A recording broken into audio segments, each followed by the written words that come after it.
Katika kikosi cha Simba hatimaye amekula kichapo cha mabao 4-1 dhidi ya Al Hilal Omdurman. Maneno yamekuwa mengi sana. Hatimaye wekundu wa Msimbazi Simba vichapo vimeanza, mengi yanazarishwa mitaani. Nikasema nimtafute mbukuzi wa soka Hamis Kabwe. Maoni yake ni yapi? Mechi ya pili kwa mnyama ni kipimo gani kuelekea katika mechi za kimataifa? Upo vizuri? Nipo vizuri. Singano nipo vizuri, namshukuru Mwenyezi Mungu, alhamdulillah rabbil alamin. Tumekutana tena. Walete kati. Kabwe, tuanzie na hili mechi ya kimataifa ya kirafiki. Naweza nikasema hivyo. Kwa upande wa Simba dhidi ya Al Hilal Omdurman. Mechi ya pili, mbuke mechi ya kwanza ambayo ilichezewa katika uwanja wa Meja Jenerali Samuel, hatimaye amerudiana. Mnyama amekula magoli 4. Vipi? Mechi hii kwako ni mechi za aina gani kwa The Mental Pantive? Japokuwa maneno yashaanza kuzalishwa huko mtaani. Kwanza nichukue fursa hii kuwapongeza Simba Sports Club kwa kucheza hii michezo miwili ya kirafiki dhidi ya Al Hilal Omdurman ya Sudan. Ni mechi muhimu sana.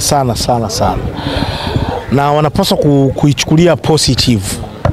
Yaani hizi ni mechi ambazo kwa namna moja ama nyingine unaweza kusema kwamba zitawasaidia Simba Sports Club. Kama kuna mtu ataangalia yale matokeo kama sehemu ya kumhukumu Dimitar Pantev, basi atakuwa na ukosea sana mpira. Kama kuna mtu atachukua yale matokeo ya kufungwa magoli 4-1 na kumhukumu Dimitar Pantev kwamba ndio ubora wake upo pale, umeishia pale, yaani watu wakahukumu, basi huyo tutamweka kwenye kundi la watu ambao hawajui mpira. Na hatuwezi kumpa nafasi kabisa ya kuweza kuzungumzia mpira, kwa sababu atakuwa anahukumu katika muda ambao sio sahihi.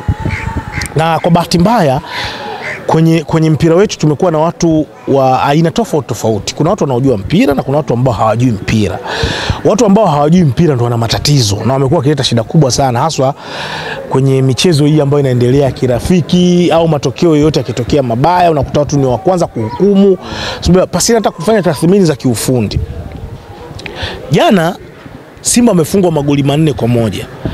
Kama shabiki wa Simba unapaswa kukaa chini na kumshukuru Mungu, kusema alhamdulillah. Kufungwa 4-1 dhidi ya Al Hilal Omdurman. Yani unapaswa kumshukuru Mungu, kusema alhamdulillah, bora maradufu, yani maradufu bora. Bora hata tumefungwa. Kwa sababu kushinda hakukupi taswira ya moja kwa moja. Hakukupi taswira ya moja kwa moja ya kujua kikosi chako kipo vipi. Sibula vizuri. Sahihi. Ukifungwa inakupa taswira ya moja kwa moja kujua eneo hili lina mapungufu, eneo hili lina ubora, eneo hili nilifanyie kazi vipi ili kuweza kuwa bora zaidi. Nafikiri kama kuna mtu ambaye amefurahia sana mchezo wa jana, basi atakuwa ni mwalimu Dimitar Pantev. Wakati wengine wanaumia na kusononeka kwamba Simba amefungwa magoli 4 na nini, wengine wanacheka, yeye mwalimu Dimitar Pantev atakuwa amekaa kwenye kiti huko anakula shushu. Anasema yes, kile nilichokuwa nakitaka nimekipata. Kwa sababu tukubaliane mimi na wewe, mimi bahati nzuri kuna watu ambao walikuwepo wanaangalia ule mchezo. Kuna wachezaji ambao walichaguliwa kwenye ule mchezo, wachezaji wengine ambao sio regular starter, wachezaji ambao waanze kwenye kikosi cha kwanza cha Simba. Unafahamu mpaka wakina Wilson Nangu, umeona wale mabwana wadogo wale under 20 wale ambao wamepandishwa walicheza ule mchezo. Lengo na madhumuni mwalimu kujua huu mchezaji ni bora, huu mchezaji sio bora, huu mchezaji nikimpa nafasi kwa staili yangu naocheza naweza akafiti, huyu hawezi kufiti. Nitakupa assignment moja. Mimi nipata nafasi ya mechi ya kwanza ile kupata baadhi ya clip nyingi ili nimwangalie mwalimu Dimitar Pantev kiufundi anaitengeneza timu yake kwenye setup ipi. Wana Simba wajiandae kisaikolojia. Simba wajiandae kisaikolojia. Nini umekiona kwa Dimitar? Ni risk taker. Ni risk taker, ni modern coach. Kocha wa kisasa ambaye kiuhalisia anataka timu yake iweze kumcontrol mpinzani kwenye eneo lake zaidi kuliko kuja kwenye eneo lake hili la ulinzi. Kwa maana kwamba anapenda kukabia kwenye high line. Anaacha mabeki watatu kwenye eneo lile la chini, viungo wawili juu, alafu watu 5 kwenye eneo lile la ushambuliaji. ili timu ikipoteza mpira kwa haraka wafanye pressing, waweze kuwanyang'anya watu kwa haraka kabisa na kuweza kuwashambulia. Lakini ni riski kwa sababu ikutana timu ambayo ina uwezo kufanya vizuri transitions, yani ina uwezo kufanya vizuri counter attack ama counter press, wakikupokonya mpira kwa haraka na wakiwa ni wazuri sana, wana ile technical ability nzuri, ni rahisi sana kuweza kufunga.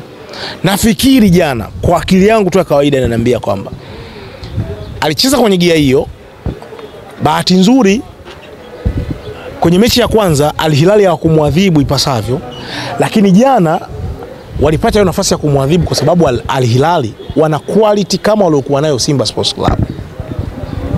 Simula vizuri. Hata kwenye mechi iliyopita kuna makosa mimi niliyaona walifanya mabeki wa Simba na baadhi ya wachezaji, ule mtindo wao kupoteza pasi ule. Walipoteza pasi kama 3-4 hivi. Al Hilal walishindwa tu kuadhibu Simba. Al Hilal walishindwa kuadhibu tu nini Simba.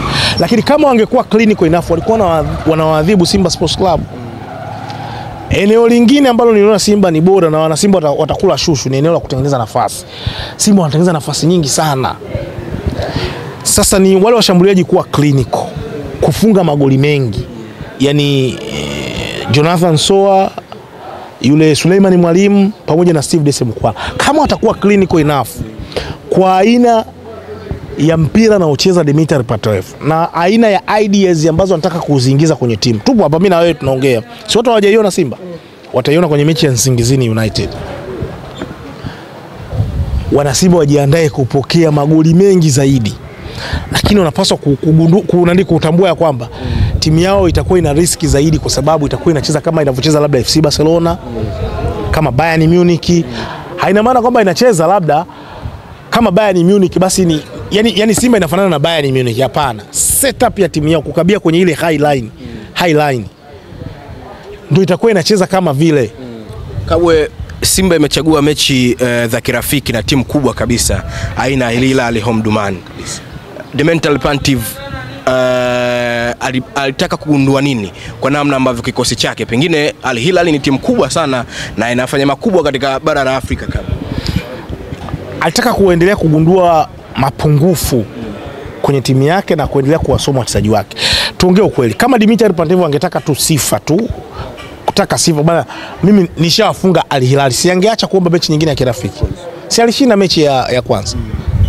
Kama angetaka tu sifa akasema mimi nataka sifa watu wanisifie tuna kadhalika, angeacha. Lakini inawezekana mechi ya kwanza aliona kuna kitu hakipo sawa. Hebu ngoja tena niombe tena mechi ya pili. Hawa ni watu sahihi mimi kuweza kunipima. Kwa kama nina mbinu zangu, na game plan yangu, na ideas zangu, huu ni wakati wa kuzipima hapa na kujua hawa wachezaji niliokuwa nao ni sahihi kwa wakati huu. Aina ya mpinzani nakutana naye nani? Al Hilal. Al Hilal ikumbuka na yeye anajiandaa na klabu bingwa barani Afrika dhidi ya Polisi ya Kenya. Kwa hiyo Al Hilal naye aliingia akiwa ameng'ata meno. Simula vizuri. Na kwa bahati nzuri Al Hilal na wenyewe ni kama Simba Sports Club, yani kikosi kio cha kwanza, cha pili, bado wana quality. Kwa aina ya game watakayokupa utagundua tu na mapungufu sehemu gani, mimi ni bora sehemu gani. Utagundua baadhi ya wachezaji, kuna wachezaji wengine unagundua kabisa huyu mchezaji ni mvivu, huyu mchezaji hafai kwenye kikosi, huyu mchezaji niendane naye, huyu nisiendane naye. Hiyo ni advantage nyingine ambayo alikuwa anahitaji Dimitar Pantev kwenye mechi miwili, kwenye mechi hizi mbili dhidi ya Al Hilal, na kiukweli amefanikiwa. Binafsi kwangu mimi Dimitar Pantev amefanikiwa na Simba Sports Club wamefanikiwa kwa sababu wamepata testi ambayo alikuwa anahitaji Dimitar Pantev kuelekea mechi ya klabu bingwa dhidi ya Nsingizini United. Kabwe, utofauti wa Simba na Yanga ni upi? Yanga wamecheza mchezo wa kirafiki dhidi ya TRA hapa. Mchezo ule taarifa zinatoka ni kwamba ametoa sare, lakini official page ya klabu hatukuona wakiposti matokeo. Ama uliona? Asikuona ufuzi. Baadaye. Upi utofauti wa Simba na Young Africans kwa namna ambavyo ya ili eneo? Simba amepokea kichapo cha magoli 4 lakini mapema tu akashusha bwana, full time 4-1. Utofauti wa Yanga na Simba kwa hivi sasa ni kwamba Young Africans wako kwenye pressure kubwa sana kuliko Simba. Young Africans wako kwenye pressure kubwa kutoka kwa mashabiki wao wakitaka kocha Romain Folz afukuzwe. Wakati huo zilikuwa zinatapakaa taarifa za kwamba Romuald Rakatondrabe anaweza akawa kocha mkuu wa Young Africans. Zikatoka taarifa kwamba wameshindwana. Lakini wakati huo mkuu wa kitengo cha habari na mawasiliano wa klabu ya Young Africans alitoka na kuzungumza na vyombo vya habari, akasema kwamba kile ambacho kinachofanyika mazoezini hivi sasa ni hatari. Yani ile Yanga ambao mashabiki walikuwa wanaihitaji ndo anayoiona wapi? Mazoezini.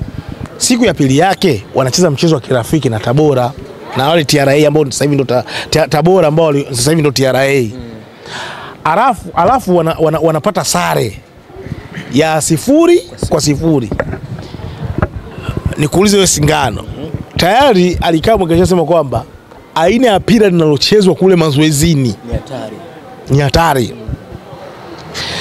Alafu asubuhi yake wanatoka na taarifa ya kwamba Young Africans imepata sare dhidi ya nani? Ya Tabora United ama TRA. Unafikiri reaction ya mashabiki ingekuwaje? Kwa utofauti uliokuwepo hapo ni kwamba Simba wao sasa hivi pressure wameshashusha kwa sababu wanajua yule ni kocha mpya. Kwa hiyo anahitaji muda. Yanga wao pressure iliyokuwepo ni kwamba mashabiki hawamhitaji yule kocha, wanaamini anacheza mpira mbaya. Alafu wakati huo Alikamwe anasifia wameenda wametoa sare. Bora hata wangetoa sare labda na au wangefungwa labda na Al Hilal. Wametoa sare na TRA Tabora United.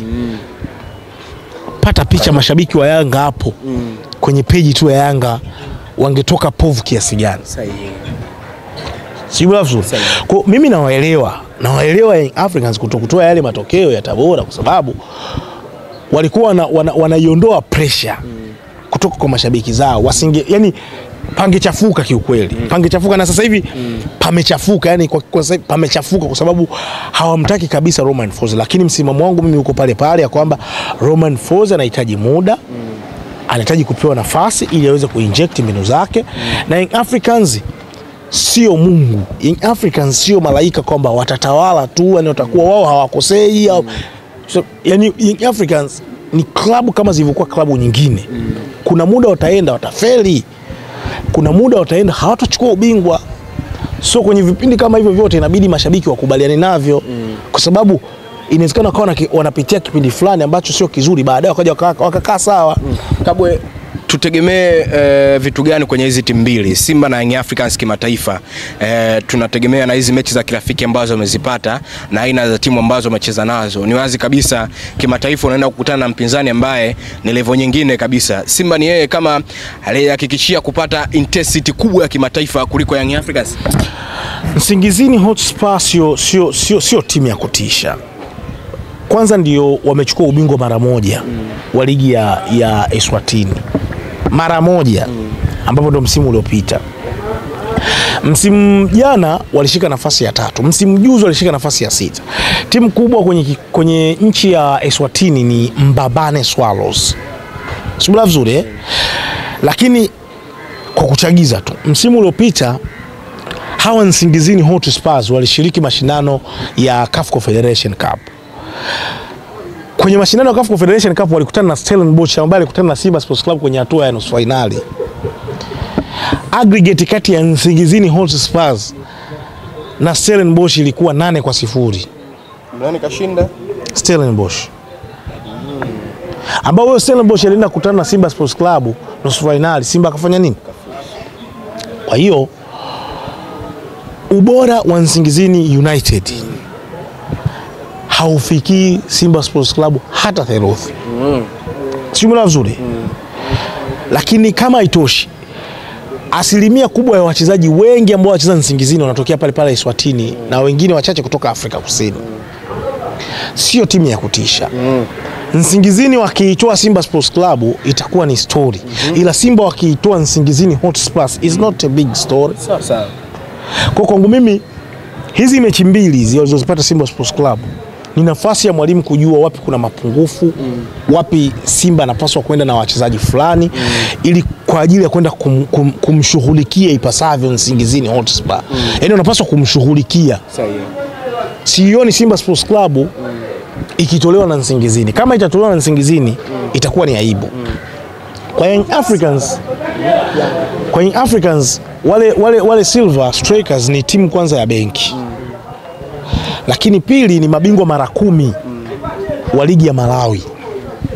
Kwa kama ni mabingwa mara 10 ni timu ambayo kwa muda mrefu imekuwa ikishiriki mashindano ya klabu bingwa pamoja na shirikisho, lakini wamekuwa kitokea kwenye hatua za awali hizi. Angalau msimu huu wamefuka mpaka kwenye hatua ya pili.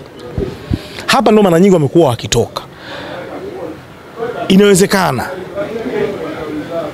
Young Africans akaenda akakutana labda na mchezo mgumu kwa sababu ya wa Malawi kidogo na wenyewe ni wagumu. Sio kama wa Eswatini. Ni wazi Simba na mechi rahisi kuliko Yanga. Binafsi mimi naona hivyo.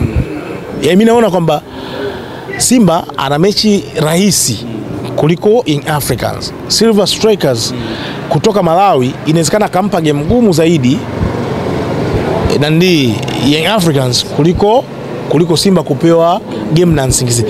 Simba akipewa game ngumu na Nsingizini na Simba akaonyesha udhaifu kama alivyoonyesha kwa Gaborone United, ni kwa sababu Simba wako katika kiwango kibovu. Tukubaliane kabisa. Yaani mimi narudia tena kuambia. Gaborone United hawakupaswa kuwatunishia misuli Simba. Ni kwa sababu Simba walikuwa katika kiwango kibovu. Ndivyo ambavyo ilivyokuwa hivi sasa. Nsingizini Hotspurs wakiwatunishia misuli Simba na Simba wakazidiwa, ni kwa sababu Simba labda watakuwa kwenye kiwango kibovu. Si mzuri. Lakini binafsi ni aina ya mpinzani ambayo wanamudu. Hata Silver Strikers ni aina ya mpinzani ambao Young Africans wanamudu. Lakini angalau yeye anatoka taifa ambalo kimpira limekuwa likitoa wachezaji wengi ambao wana uwezo, wagumu, wabishi. Na hata timu yao imeshiriki mashindano kwa muda mrefu. Na ni mabingwa mara nyingi wa ligi ya Malawi. Na ni timu ambayo inajiweza kiuchumi. Hata kama wana wachezaji wengi ambao wanatoka pale Malawi, lakini wana wachezaji wengi ambao kiuhalisia wanaweza kiuchumi. Na bahati nzuri Malawi wachezaji wao wengi wanatoka kwenda kucheza ligi ya Afrika Kusini. Ni kama vile tulivyokuwa sisi. Yaani ukiangalia wachezaji wengi wa Malawi na wachezaji kutoka Tanzania hawatofautiani sana pakubwa. Na wenyewe wana wachezaji wengi kutoka nje. Nimeona wana Nigeria mmoja hivi na baadhi ya wachezaji wengine kama wawili watatu hivi kutoka nje, lakini hawana wachezaji wengi ambao unaweza kusema labda hawa wachezaji labda wanatisha hapa. Wengi wanatoka pale. Lakini sasa mimi kinachonipa wasiwasi kwamba hii mechi ya Young Africans na hawa Silver Strikers inaweza ikawa ngumu, ni kwa sababu Malawi pia ni taifa la kimpira. Kwa hiyo lolote likitokea ni kwa sababu za nini? Za kimpira. Kwa sababu unajua baada ya mechi ya pili ya Yanga na wale Willet de Benguela, maneno yalikuwa ni mengi kwamba mbona mara ya kwanza tuliwafunga kirahisi sana, kwa nini mechi ya pili imekuwa ngumu, huyu kocha mbovu afukuzwa na kadhalika. Wale Willet de Benguela maandalizi walioanza kuyafanya na timu yao ilikuwa ndo kwanza inashiriki ile mashindano. Lakini taifa wanalotoka mimi naamini Willet de Benguela kama msimu mwingine watarudi tena kwenye mashindano ya klabu bingwa barani Afrika, hawatarudi kwa staili ile. Tupo mimi na wewe hapa, tuombe Mungu kwa aina ya uwekezaji ambao wanaofanya hawatarudi tena kwa namna ile. Naomba tena Mungu wakutane na timu kutoka tena Tanzania. Nitakuja mimi kukuuliza Kabwe. Tuendelea kuzungumzia hii michezo miwili ya Simba na Yanga kwa namna ambavyo wanaelekea mechi hizo zote. Wapo away, watamalizia wakiwa nyumbani Tanzania. Kwa leo tuweke nukta Hamisi Kabwe. Nashukuru sana ndugu yangu. Asante sana. Tumemaliza. Sawa. Wala kuna shida yoyote. Kama una mambo sema. Wale vipi? Una lolote? Here we go. Wale njaa huyu, asikia njaa huyu wale wewe. Here we go hapa. Njaa. Bwana watu wanauliza vipi movie? Utakuwepo?